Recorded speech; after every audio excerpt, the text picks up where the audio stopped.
Suzdalyev Dmitry Alexeyevich. Dmitry Alexeyevich Suzdalyev. Date of birth April 13th, 1999. I was born and live in the city of Orenburg. Married. I have a son, 1 year and 3 months old. I used to work as a salesman and laborer. On average, as a salesman, I got 25,000 to 27,000 rubles. As a laborer, I had 40. I had just bought a car, and soon after my son was born in March. I thought, okay, work is work, but I have to provide my son with a good future. So I saw an advert on TV where they invite people to sign a voluntary contract to join the battalion. And on the 17th of August, I signed the contract. After that, we had training for 2.5 weeks. Wait. How can you had a baby first and then thought about how to provide it with everything? Well, I was young and it just happened. The military recruitment office promised us a salary of 200 to 250,000 rubles. They also promised many other privileges, so I thought it was okay. How about the fact that you wanted privileges at the cost of Ukrainian lives on Ukrainian territory?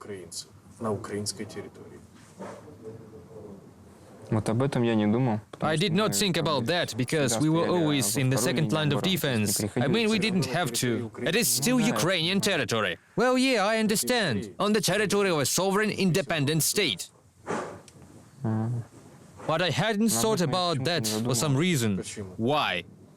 I don't know. On the 28th in the morning, around 8 or 9 a.m., or even 7, a tank started firing at us. I crawled into a hole because I saw it firing right at us. It was terrifying. Then the tank stopped. I had something going over my head, an IFV with a large caliber machine gun, but not like our 7.62, something much bigger. So it wasn't your IFV? No, that was not ours. I looked at the guys who were trying to run from one position to another, and they were just great targets. Some of them got their arms blown off, others legs. So it was definitely a large caliber machine gun. One man had a radio. I told him that the armed forces of Ukraine were all here with IFV and a tank. He didn't believe me, so he got out to look and check. When he was back, he said that we are all doomed. Soon after, he began calling the artillery strike on us, because he was convinced that it was better to die from our own fire than wait for Ukrainian soldiers to kill us. I was sitting there with another guy who was quiet. Of course, we wanted to leave, but we were terrified. And that guy who called the artillery also freaked us out. As a result, as always, there was nothing. Artillery fire didn't come, even though we have had cases of our own mortars shooting at us before. But now, when we asked, there was nothing. It's always like that. When you need it, it doesn't work. But when you don't ask, it fires right at you and your own position. I came out, laid down on the ground and took off my bulletproof vest. In that position, I took off my helmet and my body armor. Then the same person who threw the grenade provided me with first aid immediately. He tied up the tourniquet and gave me water to drink. It's a real scam. I mean, my salary and all the benefits, all those papers. It's so deceptive. I didn't get my salary for 4 months. Only at the end of December it finally came, thank God. But today I don't get a penny of salary at all. I asked about those privileges that they promised in paper, but they didn't reply anything. That's what I've been hearing for 5.5 months since I'm here. I told them that they could take all the money they had been paying me, all their benefits and everything else. Just sack me quietly and that's it, because my contract ended a long time ago, in February. I mean, we wrote a letter of resignation by registered mail, and nothing, that's all. Nobody can get fired from here, that's it. Do you regret it? Very much. About exactly. Coming out of what you've experienced, seen, done, what do you regret?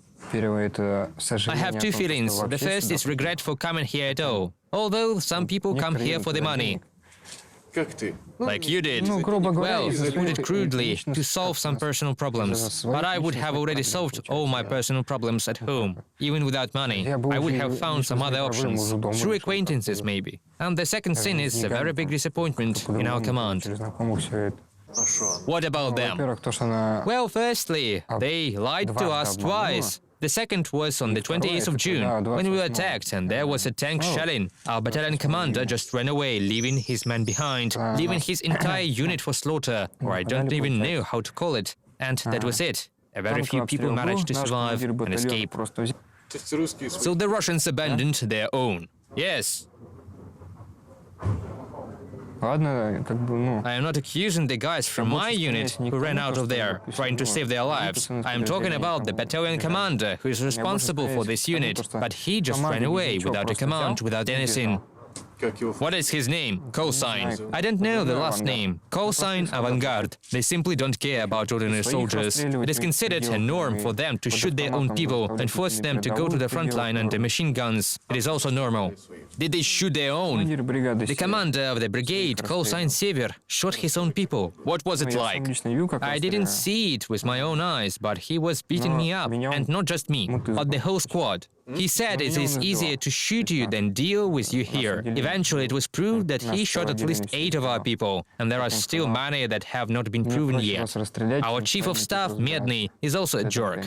Those are 2 worst officers, the shameful Avangard and Medny, who forced people to go to the front line under the machine gun. Basically, he told us right away that we had 2 options. We either went to frontline positions or he would kill you. That's it. The guy who I lived with in the same dugout wanted to do something. I don't know what. He was very scared of everything, and at some point he just went nuts. That's what happens to a lot of us here. We just get crazy. And so he went back to the landing, and on the landing there were barrier troops. They said either you're going back to your position or we will kill you. Well, he came back, told me all of this. Of course, I myself didn't check if they were telling the truth. So the thoughts I have about this experience are all terrible. How can you put anti-retreat forces against your own soldiers in the 21st century?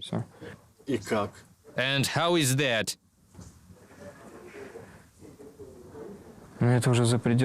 This is way out of line. I don't even know how to explain it. I mean, it is not scary, it is even rather embarrassing. On TV, it's also so beautiful. But in fact, it is horror, fear and disappointment. That's all I felt during these months and a half being right in here and seeing the whole scene up close. Both mentally and physically. It is like they say, a zombie box. That's what our TV is. You watch it and they start to sell you all the messages they need. It works like hypnosis in some way. That's why most of us haven't watched TV at all for 3 years now. For example, I turned on a cartoon for my son, and a TV channel where the only cartoons are shown. I was sitting at home drinking my coffee. Cartoons were on. My son doesn't really watch them, but anyway. At some point on a TV channel that shows cartoons for children, there is an advert inviting you to join a military service on contract. Why would you do that? This is even more than a shame and disgrace to the Russians and to all of those who are planning to come here. So to speak, the newly minted contract soldiers, and foremost their relatives. What is shown on the television is not what really happens here. It is much worse. It is much worse here than that they tell you. And here in captivity it is much better too. We get hot meals 3 times a day. Even my cheeks became bigger again. They regularly change my bandage, examine me. They treat you well in general.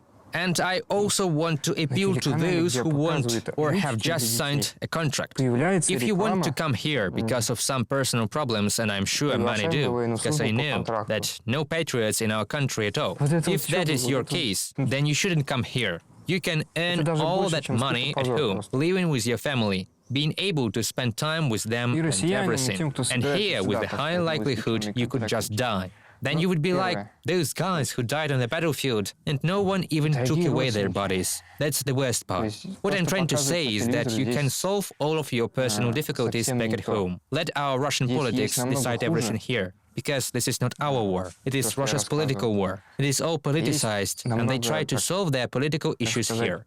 And I am sure some of you realize that too. Also, if you want to fight in a war and become a good soldier, that isn't an option. The easiest thing you can do is die, possibly even get killed by your own. That's why you shouldn't come here at all, even if not for your own sake, at least for your family, for your relatives.